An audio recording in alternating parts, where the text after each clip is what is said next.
Saudara Komisi Yudisial berinisiatif melakukan pemeriksaan terhadap putusan Majelis Hakim Pengadilan Negeri Surabaya yang memvonis bebas terdakwa Gregorius Ronald Tanur dalam kasus pembunuhan kekasihnya yaitu Dini Sera Alfrianti.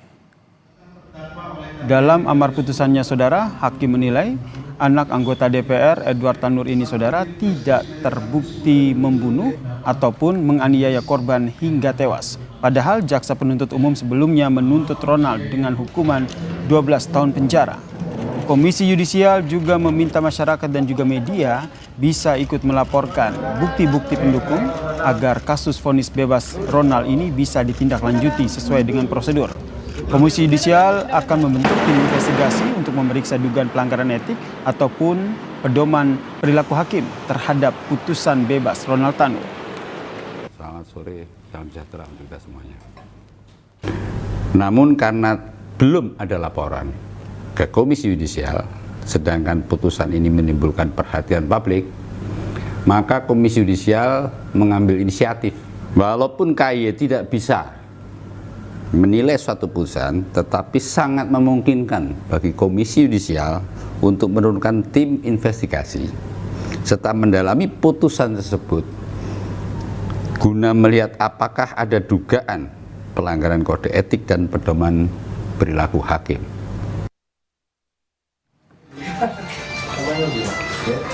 Tim kuasa hukum keluarga almarhum Dini Sera Alfrianti, saudara, akan segera melaporkan 3 hakim yang memvonis bebas Ronald Tanur ke Badan Pengawasan Mahkamah Agung dan juga ke KPK atas dugaan pelanggaran kode etik dan juga dugaan penyuapan. Kuasa hukum korban mengaku kecewa dengan putusan Majelis Hakim Pengadilan Negeri Surabaya dan menilai Majelis Hakim telah melakukan intervensi terhadap para saksi. Kami akan melaporkan 3 Majelis Hakim ini kepada Badan Pengawasan Mahkamah Agung dan Komisi Yudisial. Kami ingin KPK juga melakukan investigasi pengawasan terhadap Majelis Hakim ini. Wakil Ketua Komisi 3 DPR, Ahmad Saroni, meminta sejumlah pihak untuk mengawasi 3 hakim Pengadilan Negeri Surabaya yang memvonis bebas Ronald Tanur dalam kasus pembunuhan kekasihnya Dini Sera Alfrianti, saudara. Politisi yang menjabat sebagai Bendahara Umum Partai Nasdem ini menilai putusan Majelis Hakim tidak layak dan hakim patut diduga sakit.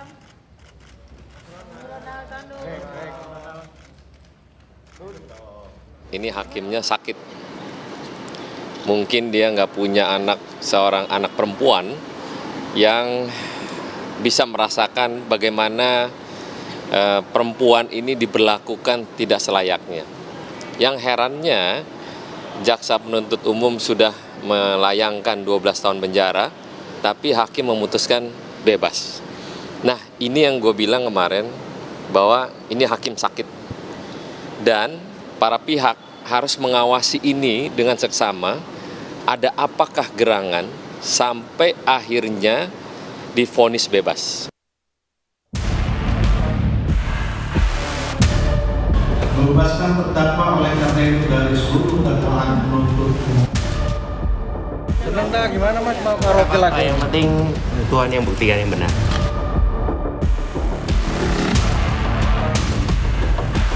Kejaksaan Negeri Surabaya memastikan akan mengajukan kasasi terkait vonis bebas Ronald Tanur dalam kasus pembunuhan Dini Sera Alfrianti. Kami menyatakan kasasi terhadap tersangka Gregorius Ronald Tanur dan kami saat ini nunggu putusan pengadilan secara lengkap. Dari situlah nanti kami kumpas, kami buatkan memori kasasi dan selanjutnya kami akan ajukan ke pengadilan memori tersebut.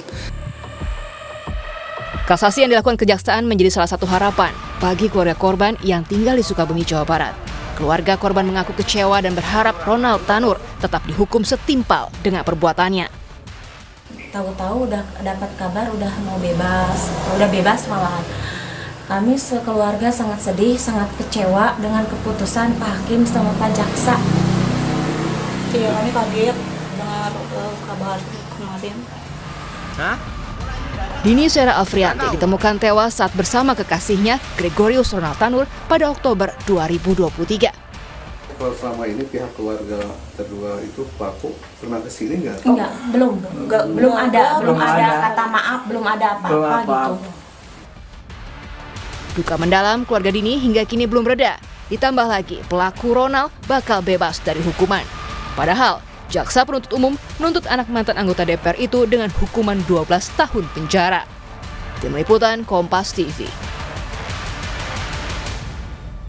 Lalu bagaimana potensi kasasi yang diajukan oleh Kejaksaan Agung? Bisakah Ronald Tanur ini bisa kembali dihukum setimpal sesuai dengan tuntutan jaksa atau bagaimana dengan kedepannya? Kita membahasnya dan telah bergabung bersama kami di Kompas Malam, Saudara, Kapus Penkum Kejaksaan Agung, Bang Harli Siregar. Selamat malam, Bang Harli. Selamat malam, Bung. Bang Harli, ini kalau kita lihat ini putusan yang akhirnya membuat publik juga bertanya-tanya begitu. Kalau dari Anda sendiri melihatnya seperti apa? Ya, saya kira apa yang beredar di publik itu juga yang kita rasakan, ya.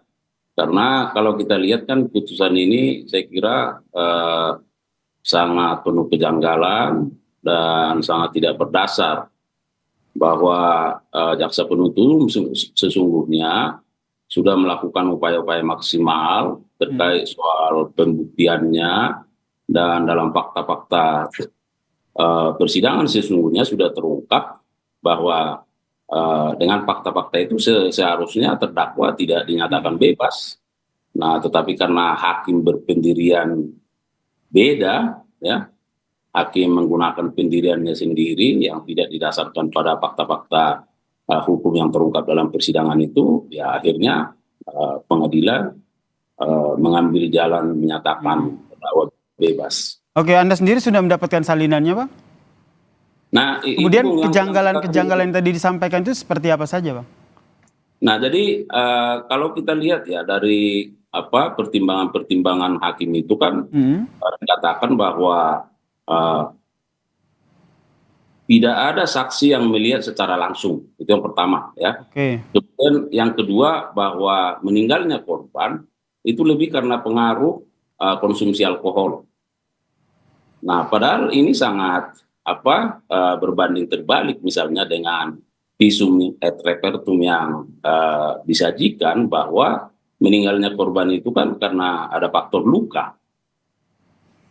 Nah, kemudian dari CCTV bahwa itu sudah bisa menjelaskan bagaimana korban itu dilindas kendaraan, dan kendaraan itu kan dijadikan barang bukti. Nah, kemudian ya beberapa fakta kalau kita lihat, Bung, bahwa kalau hakim jernih menilai ini kan antara korban dengan pelaku kan ada hubungan, katakanlah pacaran, ya. Nah, kemudian antara korban dengan terdakwa kan berada dalam ruang dan waktu yang sama. Nah, kemudian ada cekcok, ada kekerasan, ya, dan apa yang dibuktikan dalam CCTV dan visum itu. Tetapi hakim tidak mengambil itu. Jadi ini merupakan kejanggalan sesungguhnya dari fakta-fakta persidangan yang terungkap. Apalagi kalau kita kaitkan dengan surat dakwaan kan disusun secara berlapis. Ada pembunuhan, ada penganiayaan berat, penganiayaan biasa, bahkan kelalaian mengakibatkan matinya orang. Nah, seharusnya tadi Anda sebutkan memang ada sejumlah kejanggalan begitu yang dilakukan oleh hakim yang memutus kasus ini. Kemudian nanti akan diajukan kasasi, nanti kapan dan prosesnya akan seperti apa, Pak? Nah, kalau kita lihat KUHP ya di pasal 245 itu kan ada waktu 14 hari yang diberikan kepada jaksa untuk menentukan sikap menyatakan kasasi. Setelah menyatakan kasasi ada waktu 14 hari juga untuk menyusun memori kasasi dan menyerahkannya ke Mahkamah Agung melalui pengadilan negeri setempat. Nah, sekarang karena kami masih menunggu salinan putusan, ya, dan kami akan gunakan kalau sekiranya putusan itu sekarang bisa cepat, lalu kami melakukan kajian, mencermati, melihat pertimbangan-pertimbangan, dan dalam waktu yang singkat kami akan menyatakan kasasi. Oke. Nanti selama proses kasasi ini nanti penanganan terdakwanya sendiri seperti apa? Nah ini memang satu hal, Bung, bahwa kalau kita lihat penetapan dalam putusan ya yang telah dibacakan oleh majelis hakim, di situ kan dikatakan segera membebaskan terdakwa dari tahanan.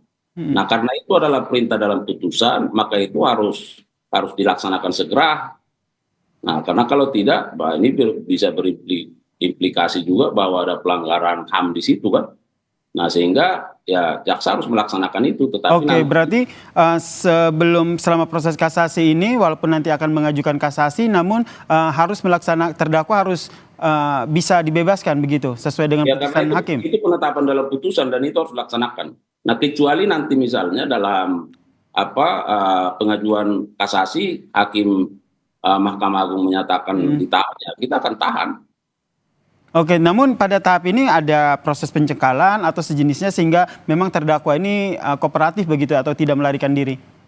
Ya, tentu upaya-upaya itu akan kita lakukan, pengawasan terhadap yang bersangkutan. Ya, artinya kami secara internal juga, walaupun ini kewenangannya sekarang ada di hakim, tetapi kami selaku jaksa penuntut umum tetap melakukan pengawasan dan monitoring terhadap pergerakan yang bersangkutan.